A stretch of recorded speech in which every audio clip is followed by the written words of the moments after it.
All right, everybody, we're going to go ahead and get started. I appreciate everybody that's on today. This is a mastermind group only webinar. And so I appreciate everybody that's on here. And I think I know most of you guys or have met most of you all that are on the call today. So it's good to be with you. And we're going to be marching through the next component of our the traction model, the data component, and talking about how we can apply this to our companies. So most everybody is familiar with the Traction book. I know a few of you have even gone through and used an EOS implementer, which is awesome. And I know those can be really helpful.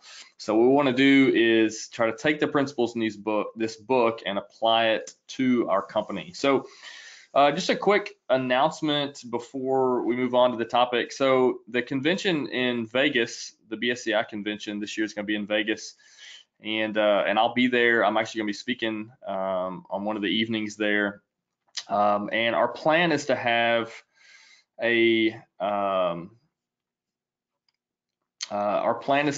some sort of a gathering there for folks that are in our group. And so we don't have a location nailed down yet. Every place that I've tried to reserve is like $5,000 or $6,000. So we may try to find a bar or a restaurant or something where we can just hang out. And so anyway, we're working on that. But the goal is to have something on Thursday evening at 8 o'clock where we can all get together and hang out. So I'll give you guys some more details about that. But I think we should have at least 20 or 30 people from our group that'll be in Vegas. So if you guys haven't had a chance to meet each other, this would be an awesome time to do that, and we'll get to hang out. So moving on, for those that have not been on the previous calls, what I want to do is just give a brief, just a recap for just a few minutes on the traction model and the two sessions that we've covered so far. And even if you did sit on those, it's important because it just tees up the topic of conversation that we're going to be on today. And if you guys have any questions along the way, don't hesitate to shoot those to me in the chat box or the question box, and I'll try to answer those if they're relevant to the spot we're on. And if not, I'll circle back around at the end. So the traction model is really important, and the reason that we should care about this, and I've talked about it in the previous two sessions, is that most business owners fail to scale up their business. And what I mean by that is most businesses fail to get past a spot in their company or the plateau in their company where they get beyond the grasp or what the owner can keep his or her arms around. So usually most of us fail to get to that spot, and in our industry it's no different. So most companies fail, and usually the dollar range is going to be somewhere between $2 and $5 million is the spot that the owner can't keep his arms around it once you get bigger than that. And so most people fail to get up past that. And so trying to come up with a method or understanding why that happens and coming up with a solution is what we're trying to do with this traction model. So in order to do that, we need some sort of a model. We need some sort of a proven plan that will allow us to scale and grow our business. And there's so many great reasons to scale, and some of those would be just freedom. If you're an owner, giving you some mental and time freedom. The other thing is it will create an organization that allows you to bring on other great players on your team. It creates more opportunities for people that are within the organization. And then lastly, I think it can lay a foundation so that the organization can last beyond yourself. And there's a whole bunch of reasons why that is a good thing in and of itself. So the 6 components of the traction model, and again, if you read the book, these are all laid out in there, is number 1 is the vision component, and we'll talk about that in a second.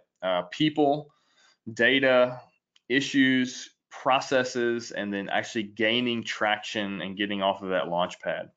So the 2 that we have talked about so far is the vision component and the people component. So in terms of vision, if you get on the EOS website, you can print off their VTO, their Vision Traction Organizer.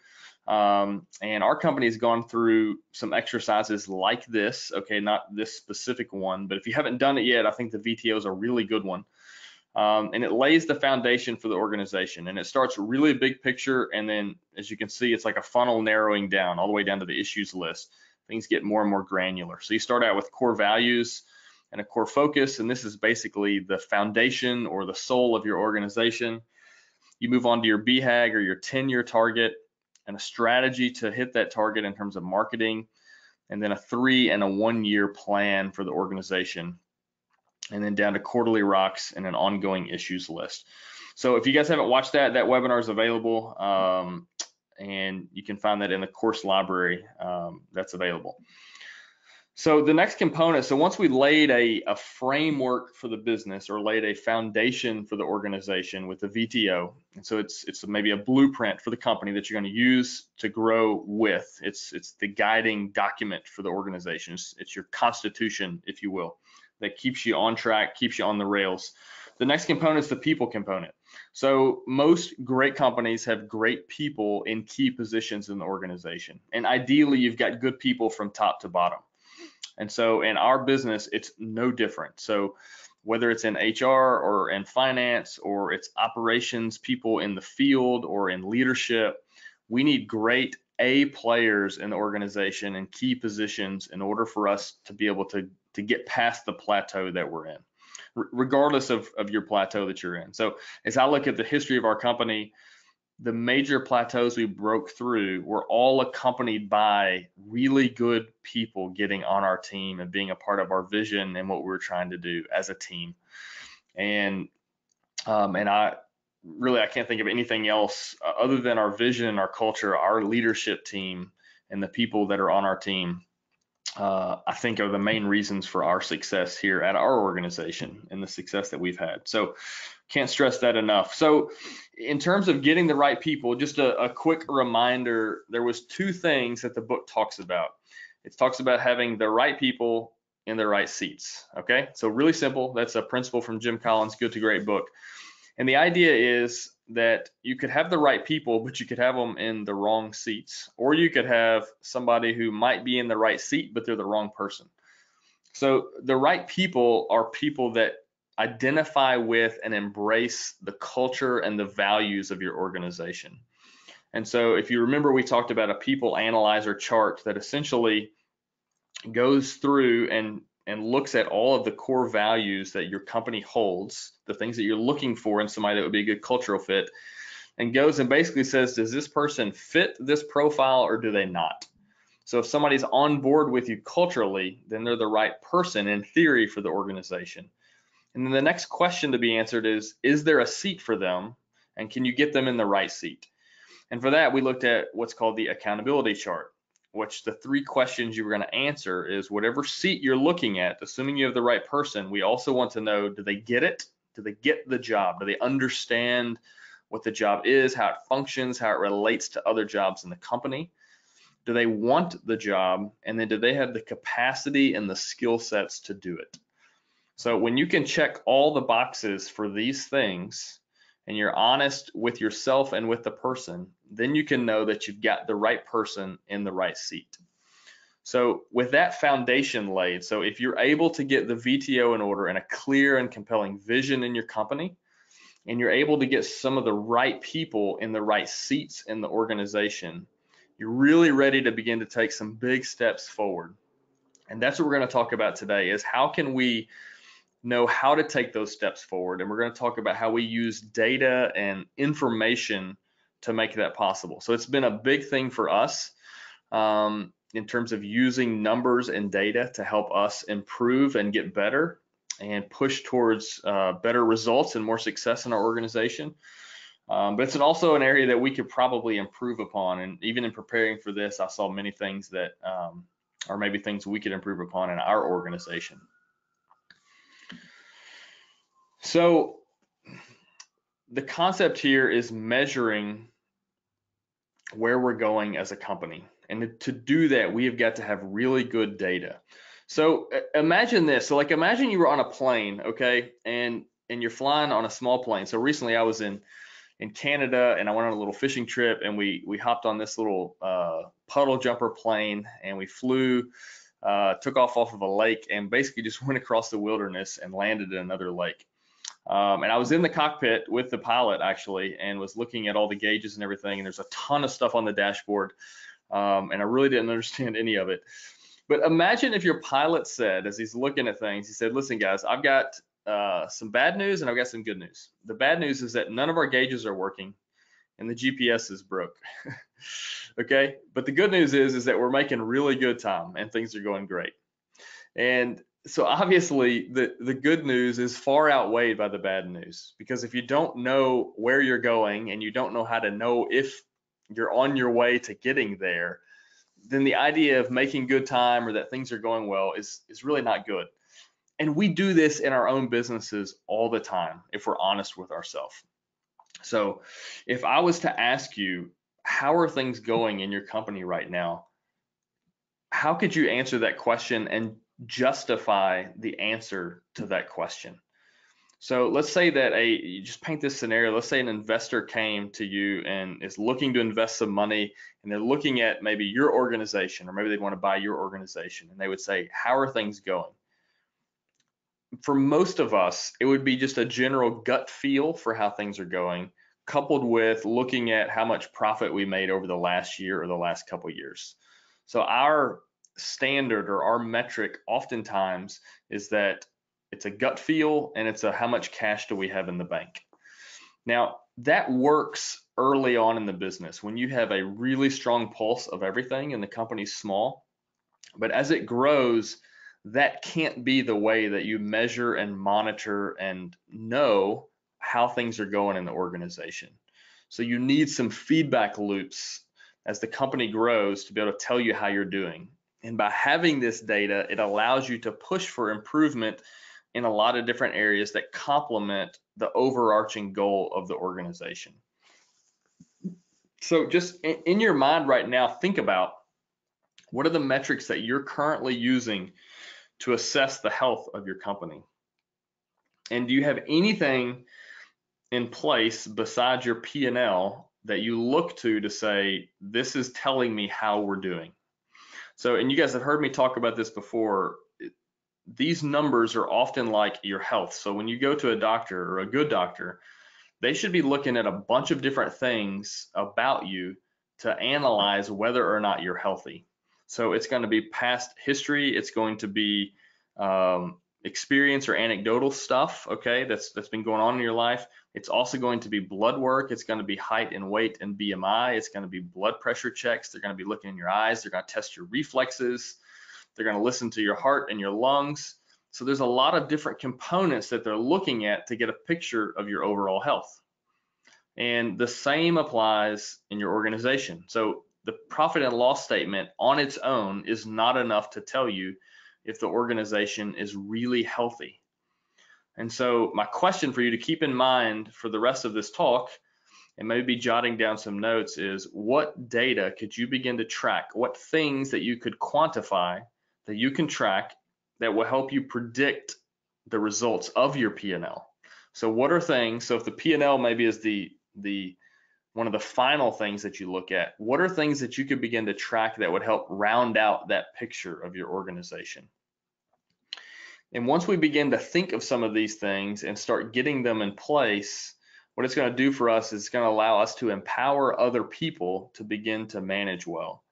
So we talked early on in the traction model about letting go of the vine. And one of the hardest things that owners have to deal with is being able to let go of different areas of the business and trust someone else or another leader to begin to take over that.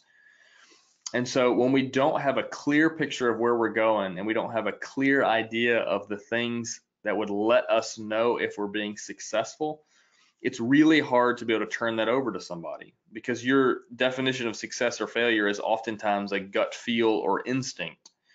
So when you don't have things laid out and you don't have things quantified and metrics in place, it's hard for you to know whether or not someone is succeeding or failing, and therefore you end up micromanaging and making a lot of decisions for them and hovering over them so that you can maintain that gut feel that things are going well. So for you to be able to break out and let go of the vine and create an organization that can bust through the plateau and have that good team that's leading, you need clear ideas of what it means to be successful. And in order to do that, we need data and be able to quantify some of those metrics. So in theory, we all know that data and information is important. And this goes in all areas of life. So, we homeschool our kids, and we actually have one kid that goes to another school that's not homeschooled. But one of the ways that we can keep up with how our kids are doing is to track their progress in things. So we can do assessment tests with them.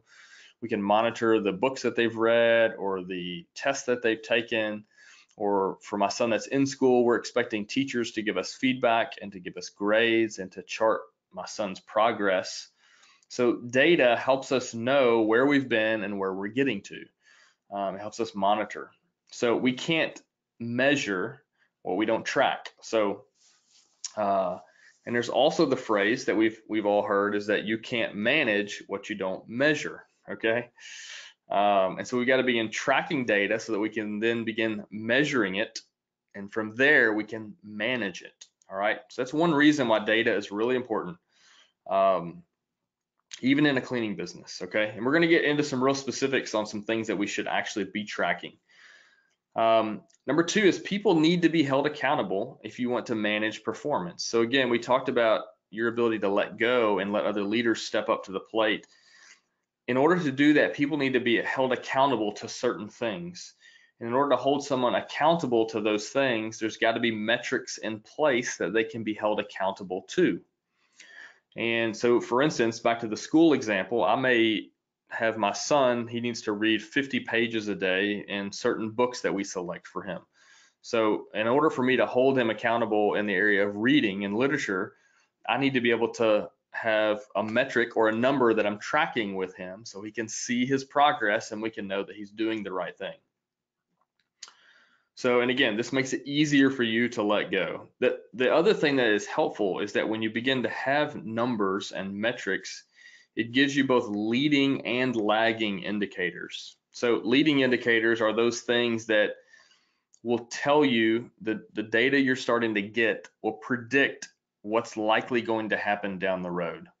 So for instance, if you're monitoring customer complaints, that information will be a leading indicator as to what your account retention will look like and your lost business will look like.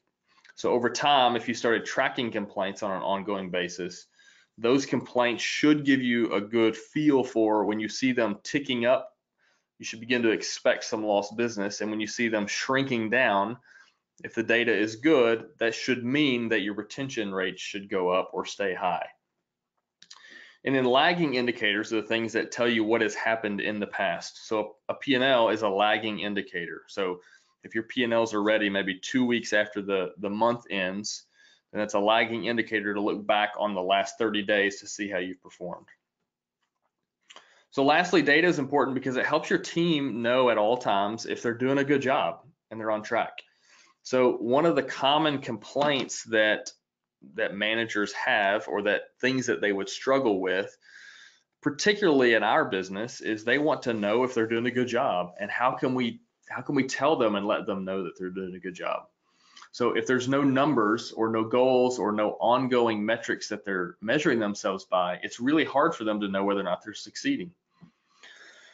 And so for us as owners, oftentimes we can just look at our P&L, and if it looks good, we say, yeah, we're being successful. But everyone down the line in the company needs to have similar numbers that they're looking at so that they can know if they're being successful. And this will also help them to be able to figure out what it would take and what improvement would look like for them.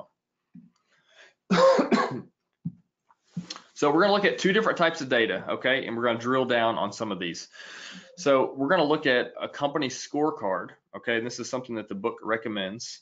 And this is going to be your leading indicator. So these are going to be weekly at-a-glance numbers. It's something like a dashboard, okay? So imagine like a dashboard on your car. It's telling you things about what's going on in the vehicle. So you're looking at temperature and battery voltage and your RPMs and maybe if your fluids are low or whatever. So a dashboard is giving you signals about things that are happening in the car that are predicting other things that could be more catastrophic, all right? And so a company scorecard serves that type of function. And we'll look at some examples of those here in just a second, all right? The second one is individual measurables. So these are oftentimes going to be lagging indicators that may be monthly, quarterly, or yearly goals that particularly managers within the organization can have. And so an example of this might be just a line item on a P&L or a job cost statement or summary for a given month. That might be a measurable that someone would use. So in terms of the scorecard, so the book lays out 3 basic rules regarding these scorecards, okay? And I've created an example of what one might look like in our industry, and we'll go to that here in just a second.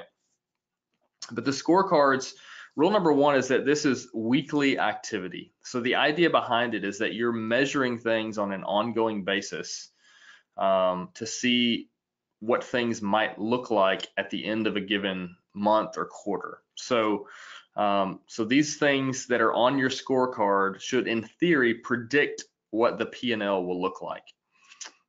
So customer complaints could be something. Maybe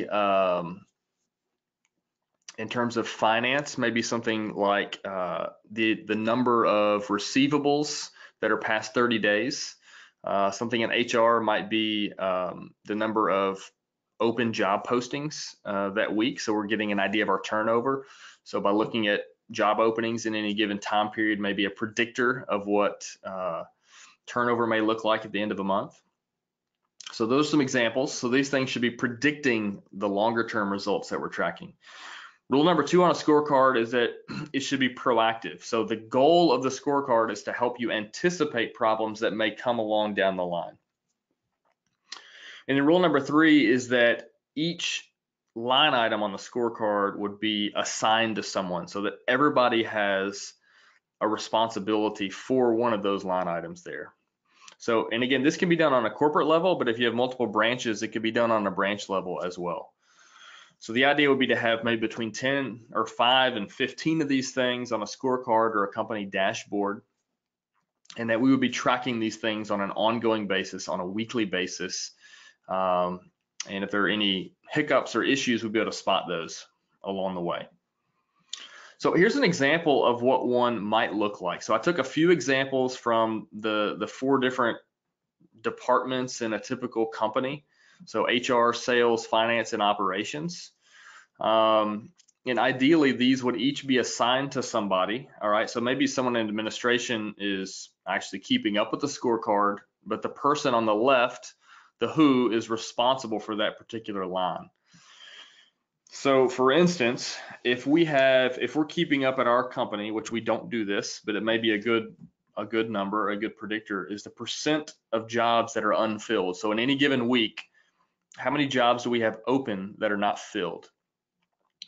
And it's likely that this number would help us predict things like turnover issues on accounts. It may help us predict potential customer complaints from being understaffed. And it also may predict the amount of stress load that's on our supervisors and their ability to perform. So this would be a leading indicator. Another one might be training that's complete. So at any given time, we're looking at who is up to date on their training. So are we lagging behind on training? And maybe another one is total applications received. So if we have 500 employees in our company and we know our turnover runs at 85%, then we know that in any given month we should have, X amount of openings. And if we're doing a good job backfilling those, we should have X amount of applications. So it's another potential metric. Sales, again, sales is a pretty easy one to figure out here. So if you want to hit a certain yearly number with sales, you can back into some ongoing things that you would like to see sales accomplish, to know that if they do those things, there's a good chance they're going to hit their goal. So that may be telemarketing calls made in a given week, or voicemails left, or actual phone conversations that we have with prospects. It could be a number of appointments made or scheduled within a given week, or it could be proposals that are submitted. So if you know that you need to submit 4 or 5 proposals a month in order for you to hit your sales goal, you may have a goal of 1 or 2 proposals per week that need to be submitted. Finance, I think a couple of good ones here might be percent of your billing that's past 30 days. So this would give you a good idea of how well your accounting department is handling receivables. Another one might be payroll errors. So any complaints or issues due to payroll may predict larger problems in the accounts payable section. Those are a couple options. And then operations, again, we struggle sometimes in creating leading indicators in operations. So oftentimes we're looking at P&L statements at the end of the month, turnover, we're looking at lost business or business in jeopardy. But perhaps we could drill down and think, what are some of the activities or things we could measure that would predict lost business or predict satisfied customers? So those things that we could track might be no call, no shows. So people that are they don't call in and they just don't show up, maybe a predictor of other issues that are underlying. Customer complaints are a good predictor potentially of how secure your accounts are. And I think customer face-to-face visits are also a good predictor of the strength of relationships.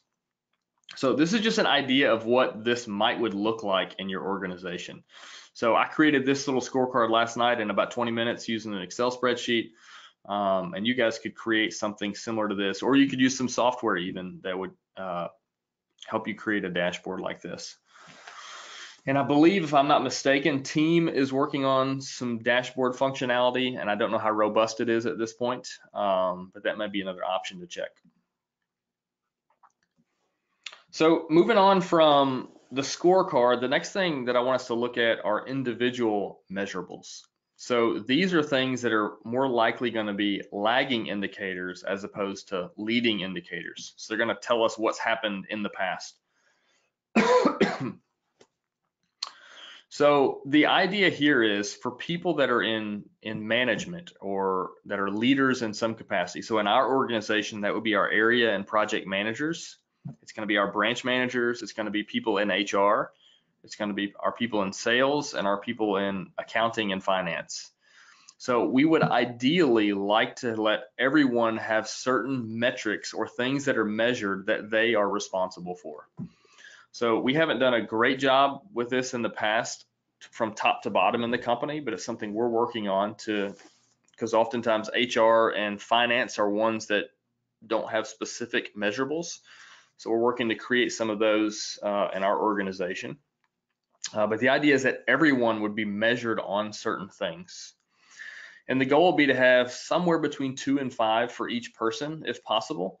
Some of your ops people may have a little bit more than that, but you want to keep it somewhat manageable so it's not overwhelming, so they can have a focus to know that these things are the things that I need to focus on, and if I do these well, I know that I'm being successful in my job. Another idea with this is that every line item on the P&L ultimately should be assigned to somebody. So if you've got just one overall corporate P&L, there may be certain line items that you could assign to somebody. So maybe you have an office manager and they could be responsible for the utilities. All right. And so they're going to be monitoring our expenses there. And so they're going to be recommending efficiency things in the office. They may be responsible for turning the air down when they leave and turning it back up when they get to the office. They may be responsible for making sure the lights are turned out. So whatever it is, something as small as that can still be assigned to somebody. And these measurables, they can be monthly things, they can be quarterly things, or they could be annual things. So for us, sales is something that, because we have such a long sales cycle, we have annual goals for sales. And there are certain things we're measuring regarding sales, and those are typically annual items. So I cannot stress enough why this stuff works, okay? Because it does, and it's been a huge help for us. So when people begin to take ownership for things and they know what it means to be successful, you oftentimes find that if you've got the right people on your team, they want to succeed. And these things drive them towards succeeding. So number one, these numbers, these measurables create accountability. So instead of saying, hey, you're responsible for recruiting and hiring, which is a little bit vague, okay, we now have something that's a little bit more tangible so they can know, hey, it's not just, I know if I'm being successful if people aren't screaming at me. Now it's, I know I'm successful if our turnover rate is here. I know I'm successful if all of our jobs are filled within 4 days. So there's some clarity on what success looks like.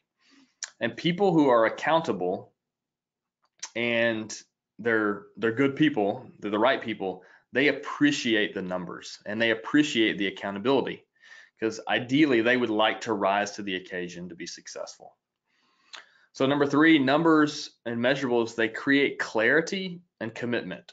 So people want clarity to know what their job is. And so when we give them specifics, it provides clarity, which often leads to them being committed to hitting those goals. And for us, we often have manager meetings at the branch level and at the corporate level, and people come in every month and report on how they're doing in relation to the goals and the measurables that they have. So it creates a scenario of a little bit like some competition. So our branches are competing against one another a little bit, and you know, there's a little bit of, you know, ribbing and jabbing around the table as they're trying to do a really good job, and would like to be seen as the one that's doing the best. And it's a healthy competition, and that's good. The next thing is this: it produces results. So when you've got a target out there, people want to hit it and they want to beat it. And so Brian, our company president, has been really good in the last few years on really managing our P&L and creating some financial goals for our teams. And I've been amazed at how people see those targets and they go after them. And our best financial years in terms of percentages of profit have been since we started creating this system where people have measurables that they're held accountable to. And then lastly, this creates teamwork. I've talked to you, and I'll talk in a minute about our branch board concept again, but these things create teamwork. So people begin to work together to hit these goals. So when the clarity is there and the accountability is there, people start striving to work together to hit those results. So this is my plea to you, my apologetic that, hey, you should be doing this stuff and holding your team accountable. I know there's can be a fear of doing this stuff and afraid people won't like it, they'll feel threatened by it, so on and so forth. But in reality, I think this is going to create some significant results and rally the people together. So let me give you some examples of some of these measurables that are lagging indicators, okay? And if you have any questions, you can reach out to me and we can talk about more specifics on this. But so here's a few from each department. So HR, employee turnover could be one of those. Another one could be number of applications received over a given month for the job openings. For operations, tag work could be one. So about 4 or 5 years ago, we set a goal for our branch managers and area managers to hit a certain number as a percent of their total revenue in tag work or project work. And we were doing terrible in that department. And we have probably doubled or tripled our project work since we set that goal. And I think it was just having the goal in front of them that caused that to happen. Another one is just profit by account on a given month. For sales, it could be new sales per quarter, proposals delivered in a given month, something of that sort. Are your finance and admin people that, again, they could be responsible for utility bills, they could be responsible for insurance costs, loan charges, anything like that. They could be responsible for those parts of the organization, even technology costs, that sort of thing. And then in terms of the owner or a CEO, it's often good to have some numbers for yourself. If I'm being completely transparent with you guys, I don't have one for myself. But as we begin to look at things that need to be strengthened in our organization, employee satisfaction would be one that I think we need to start looking into figuring out how to measure it. And by that, I mean just the culture of our company, and are we building the kind of place that people want to come and work? So the last thing here on this particular notion of metrics is the idea that there would be incentives tied to this. So I think all the things that I mentioned a couple slides ago about people want accountability, it creates teamwork, it creates competition, it produces results. All of those things are very true. But when you add incentives into the mix that are tied with these measurables, you really start seeing some performance, and it really can improve the ownership mentality of the staff, and it can really drive people towards getting results. So just human nature is that people are driven by incentives. So there's just something hardwired into us that we love to be able to work and see the fruits of our labor. And so when we can tie compensation or some other form of incentive to specific metrics, it can really motivate somebody to start trying to hit those. Now, here would be my only caveat with this is that we need to make sure that the metrics that we give to people or the measurables that we're going to hold them accountable to, that they match the overall company goals. So for instance, I'll give you an easy and obvious example is with regard to sales, you want to make sure that your sales goals are in line with the operational goals. So we don't want salespeople going out and selling accounts that we don't want operationally. So if I just gave a blanket statement that, hey, we're going to pay you 10% of gross revenue on new sales that comes in, and we'll pay you that for 3 months, then what I've done is I've encouraged my salespeople to go get any and every kind of business. So what we want to do is create specific incentives that say, hey, we're going to compensate you in sales if you land these types of accounts. But if you get those accounts, we're going to compensate you really, really well. So again, another example would be we don't want to I don't want to encourage my managers to keep bad people on their team. So if they weren't responsible for hiring, but I made them responsible for turnover, I could create a perverse system by saying, hey, if you hit 50% turnover, you get a $500 bonus. Well, they may work really hard just to keep bad apples on their team, and that's not what we want them to do either. So just whatever your incentives are, make sure that they're matching the overall goal and mission of the organization.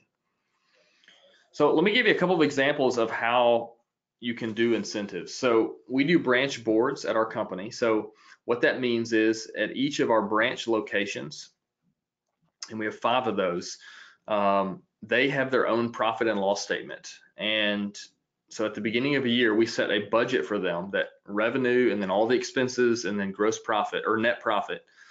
And they have a goal that they're trying to hit.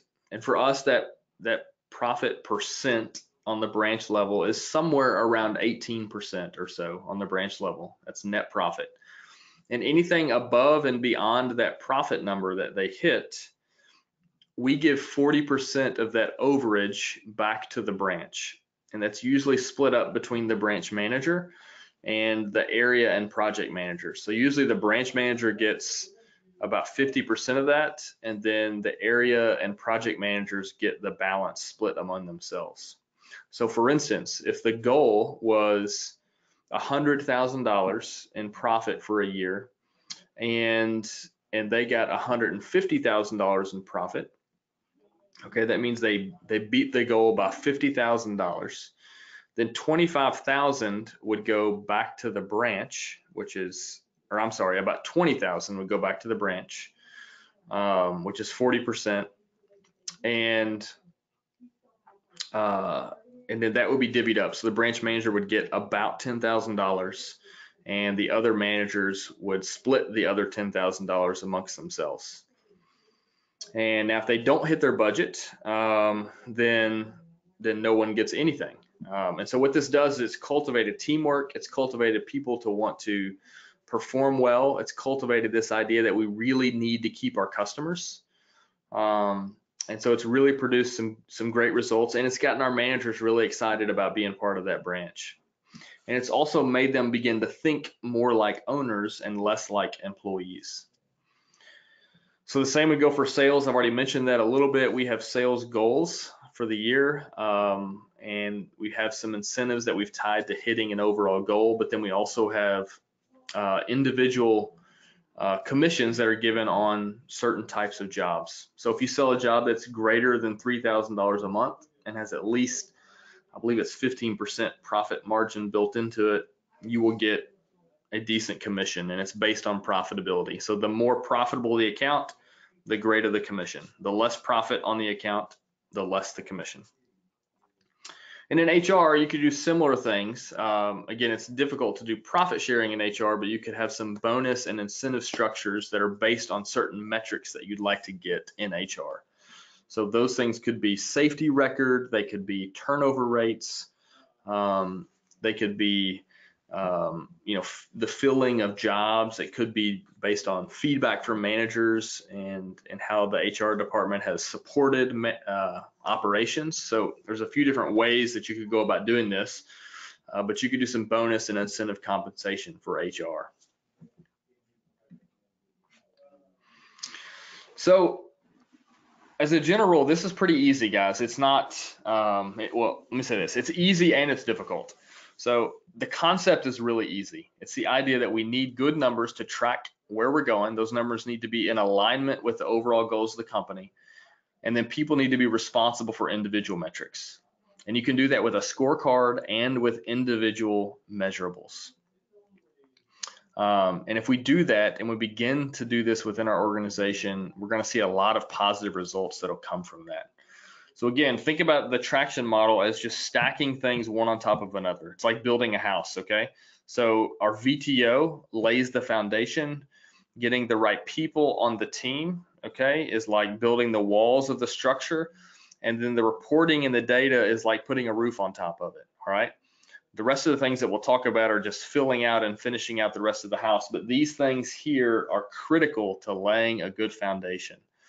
And my goal for all of you guys is that whatever your idea is in terms of where you'd like to go as an organization, to help you to see that this foundation or this structure is the way to get there. Now, what it'll look like in each organization is different. So what your goals are may be different, but this similar type of process is how we're going to get there. So I only have my own personal experience to speak from, okay, and other companies that I've seen do some of this stuff. But I'm convinced that at least going about it in a similar type of way will help you guys get into that next plateau range.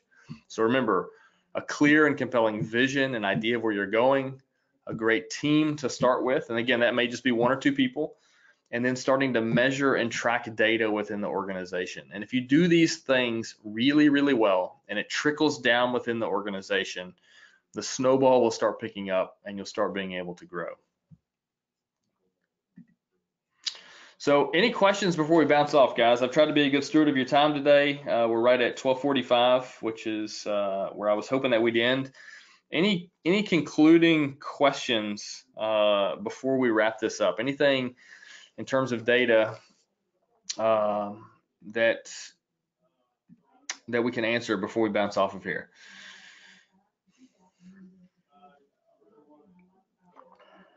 And while I'm waiting on that, just one quick note. One of the things that we'll try to do is put up a post on Basecamp. And if you guys want to go ahead and do that today, it'd be great. And if you don't, I'll post one up tomorrow. But it would be helpful to see what some of you all are currently tracking in your organization. If you found any good metrics that you have that are helpful, and we can share some of those, and maybe we can steal from one another in that process. So, and maybe improve ourselves by working with some of our peers.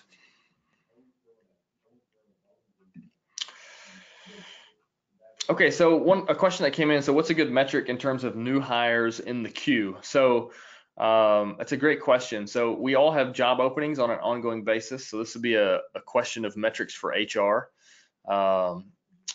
Ideally, we would like to. So, think about this. When we've got an immediate opening that happens, if HR doesn't know about that opening before it came about, it usually means that we've made some sort of mistake along the way. So if we're hiring good people and our managers are firm about making sure people give notice, and we're trying to weed out bad apples so we don't have no call, no shows, and our managers are communicating well. As a general rule, we should be able to see when that stuff's going to happen before. So that would be one comment here. In terms of getting people on the team, I like to think of this in two different ways. So our HR team solicits applications and does some initial screening, and then our managers do the final interviews. So ideally, we'd like to have 10 to 15 applicants per job posting. And then from there, we would love our manager to have at least 2 to 3 people that they can interview to select from. And then we'd like to see that job filled within 2 to 3 days of the opening coming available. So that would be best case scenario. So thinking in terms of those numbers, those might be some metrics you could consider tracking within your company. All right, guys. Well, listen, I don't want to waste any more of your time with questions, and so we'll bounce off of here today. I'll have this posted up and I'll send this out via email, and then we'll start a thread on Basecamp to see if there's any metrics that people are measuring, and I'll also be sending out a copy of our company financials from the month of September as well for you guys to view. And again, I'm here to help. If with anything I can do, shoot me an email or give me a phone call, and I'm happy to schedule a time to chat with you or correspond via email. So have a great day, and we'll talk to you guys soon.